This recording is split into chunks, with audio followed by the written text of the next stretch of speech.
કર્ણાટકના કોડાગુમાં આદિવાસી અને દલિત સમુદાયના ઝૂંપડાઓ દૂર કરવાના પગલે વિરોધ પ્રદર્શન કરવામાં આવ્યું. કોડાગુ જિલ્લામાં આદિવાસી અને દલિત સમુદાયો તેમના ઝૂંપડાઓને જંગલ જમીન પરથી દૂર કરવાના પગલે વિરોધ પ્રદર્શન કર્યું છે.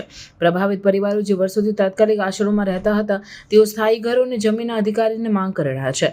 આદિવાસી સમુદાયે સરકાર પર આક્ષેપ કર્યો છે કે તેમને વારંવાર વચન આપ્યા છતાં વૈકલ્પિક આવાસ પૂરો પાડવામાં નિષ્ફળ રહ્યા છે.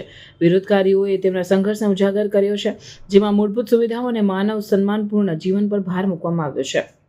ફોરેસ્ટ વિભાગ દ્વારા કરવામાં આવેલી ઝૂંપડાઓ દૂર કરવાની કાર્યવાહી પર આયોજન અને સંવેદનશીલતાની કમી માટે ટીકા કરવામાં આવી છે. ઘણા પરિવારો બેઘર થઈ ગયા છે અને તાત્કાલિક રાહત અથવા પુનઃસ્થાપન પગલાં લેવામાં આવ્યા નથી.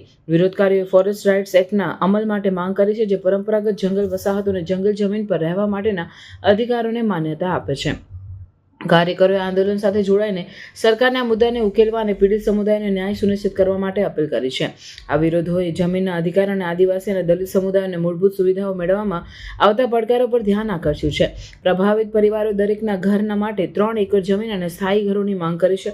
સરકારને તાત્કાલિક પગલાં લેવા અને નબળા જૂથોના વધુ વિસ્થાપનને રોકવા માટે અપીલ કરી છે. આ પરિસ્થિતિએ સંરક્ષણ પ્રયાસો અને આદિવાસી સમુદાયોના અધિકારો વચ્ચે સંતુલન અંગે ચર્ચાઓને વેગ આપ્યો છે. વિરોધકારીઓએ તેમના માંગણીઓની પૂરી ન થાય ત્યાં સુધી તેમના સંઘર્ષને ચાલુ રાખવાનો સંકલ્પ કર્યો છે, જેમાં નબળા જૂથોના કલ્યાણને પ્રાથમિકતા આપતી હતી અને પર્યાવરણને સુરક્ષિત કરતી સમાવેશક નીતિઓની જરૂરિયાતને ಉಜಾಗರ કરવામાં આવી છે. ಸರ್, ನನ್ನ ಹೆಸರು ಮೊನ್ನಪ್ಪ ಅಂತ. ನಾನು ಬಹುಜನ ಕಾರ್ಮಿಕ ಸಂಘದ ಜಿಲ್ಲಾಧ್ಯಕ್ಷರು ಮತ್ತು ಶೋಷಿತರ ಪರ ಇವತ್ತು ಹೋರಾಟ ಮಾಡ್ತಿರುವಂಥ ಒಬ್ಬ ನಾಯಕ. ಈ ನಮ್ಮ ಈಗ ಅಮ್ಮತ್ತಿ ವ್ಯಾಪ್ತಿಯ ಕಾರ್ಮಾಡು ಮತ್ತು ಅಮ್ಮತ್ತಿ ಹೋಬಳಿಯ ಸಂಬಂಧಪಟ್ಟಂಥ ನಮ್ಮ ಬಡವರು ಇವತ್ತಿಲ್ಲಿ ಕಾಣ್ತಿದ್ದೀರಿ. ಸುಮಾರು 4 ತಿಂಗಳ ಹಿಂದೆಯಿಂದಲೂ ಇವರು ಸರ್ಕಾರಕ್ಕೆ, ಜಿಲ್ಲಾಧಿಕಾರಿ ಅವರಿಗೆ, ಶಾಸಕರಿಗೆ, ಹಾಗೆಯೇ ತಹಸೀಲ್ದಾರ್ ಅವರಿಗೆ ಪ್ರತಿಯೊಬ್ಬರಿಗೂ ಕೂಡ ಮನವಿ ಮಾಡಿ ಈ ಒಂದು ಅಂದರೆ ಬಡವರಿಗೆ ನಿವೇಶನ ಕೊಡಿ ಅನ್ನೋದ್ರ ಬಗ್ಗೆ ಮನವಿಗಳನ್ನು ಕೊಟ್ಟಿದ್ದಾರೆ. ಮನವಿ ಕೊಟ್ಟು ಒಂದು ಹೋರಾಟಗಳು ಮಾಡ್ತಿರುವಂಥ ಸಂದರ್ಭದಲ್ಲಿ ಸರ್ಕಾರಿ ಜಾಗ ಸರ್ವೆ ನಂಬರ್ 54/1 ಸರ್ವೆ ನಂಬರ್ನಲ್ಲಿ ಸರ್ಕಾರಿ ಜಾಗ ಆಗಿದೆ.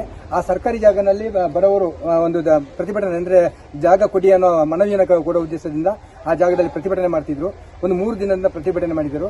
ಇವತ್ತು ಉಪ ತಹಸೀಲ್ದಾರ್ ಅವರು, ವಿರಸಪೇಟೆ ತಾಲೂಕಿನ ಉಪ ತಹಸೀಲ್ದಾರ್ ಅವರು ಏಕಾಏಕಿ ಕಾನೂನನ್ನ ಉಲ್ಲಂಘನೆ ಮಾಡುವ ರೀತಿಯಲ್ಲಿ, ಅಂದರೆ ಒಬ್ಬ ಅಧಿಕಾರಿಗಳು ಯಾವುದೇ ಒಂದು ಘಟನೆಗಳು ನಡೆದಾಗ ಅಲ್ಲಿಗೆ ಮೊದಲು ಅವರಿಗೆ ನೋಟಿಸ್, ಅಂದರೆ ಅವರಿಗೆ ತಿಳುವಳಿಕೆಗಳನ್ನು ಕೊಡುವಂಥ ಕೆಲಸಗಳನ್ನ ಮಾಡಿ ಅದು ಮಾಡಬೇಕಂತ ಅನಿವಾರ್ಯತೆ ಇತ್ತು. ಆದರೆ ಇವರು ಏನು ಮಾಡಿದ್ದಾರೆ ಅಂದರೆ ಏಕಾಏಕಿ ಇಲ್ಲಿ ಬಂದು ಬಡವರು, ಇಲ್ಲಿ ದಲಿತರು ಮತ್ತು ಮಹಿಳೆಯರು, ಮಕ್ಕಳು ಎಲ್ಲರೂ ಇದ್ದಾರೆ. ಇವ್ರನ್ನ ಅಲ್ಲಿ ಎಲ್ಲ ಇವ್ರು ಕೂತಿರುವಂಥ ಸೆಡ್ಡನ್ನೆಲ್ಲ ದಮನ ಮಾಡಿದ್ದಾರೆ. ದಮನ ಮಾಡೋದ್ರ ಮುಖಾಂತರ ಮತ್ತೆ ಇವರು ಏನು ಊಟ ಮಾಡಲಿಕ್ಕೆ ಕೂತಾಗ ಊಟ ಮಾಡಲಿಕ್ಕೆ ಒಟ್ಟಿರುವಂತಹ ನೀರು, ಅವರಿಗೆ ಏನು ಕುಡಿಯುವಂಥ ನೀರು ಸೇಕರಣೆ ಮಾಡಿದ್ರು, ಅದನ್ನೆಲ್ಲ ಒಡೆದು ಚೂರು ಮಾಡೋದ್ರ ಮುಖಾಂತರ ಅವ್ರ ಮೇಲೆ ದೌರ್ಜನ್ಯ ಮಾಡಿದ್ದಾರೆ. ಅವರು ಹಾಕೊಂಡಿರುವಂಥ ನೋಡಿ ಈ ಬಟ್ಟೆಗಳು ಇದ್ದಾವೆ, ಈ ಬಟ್ಟೆಗಳನ್ನು ಕೂಡ ರಸ್ತೆಗೆ ಎಸೆಯುವಂಥ ರೀತಿಯಲ್ಲಿ ಎಲ್ಲ ಆದೇಶ ಮಾಡಿದ್ದಾರೆ. ಅವರ ಸಿಬ್ಬಂದಿಗಳಿಂದಲೂ ಬಹಳಷ್ಟು ದೌರ್ಜನ್ಯಗಳನ್ನು ಮಾಡಿಸಿದ್ದಾರೆ. ಇಲ್ಲಿ ಈ ಬಡವರಿಗೆ ಇವತ್ತು ರಕ್ಷಣೆ ಕೇಳಬೇಕಾದ್ರೆ ಯಾರ ಜೊತೆ ರಕ್ಷಣೆ ಕೇಳಬೇಕು ಅಂತ ಗೊತ್ತಾಗ್ತಿಲ್ಲ. ಬಹಳ ವರ್ಷಗಳಿಂದ ಈ ಕೊಡಗಿನ ಪರಿಸ್ಥಿತಿಯನ್ನು ನಾನು ವಿವರಣೆ ಮಾಡಲಿಕ್ಕೆ ಬದ್ಧನಿದ್ದೀನಿ. 25 ವರ್ಷದಿಂದ ಈ ಕೊಡಗಿನಲ್ಲಿ ಯಾವುದೇ ರೀತಿಯ ಒಂದು ಬಡವರಿಗೆ ಒಂದು ನಿವೇಶನ ಕೊಡುವಂಥದ್ದಾಗಲಿ, ಬಡವರಿಗೆ ರಕ್ಷಣೆ ಕೊಡುವಂಥದ್ದಾಗಲಿ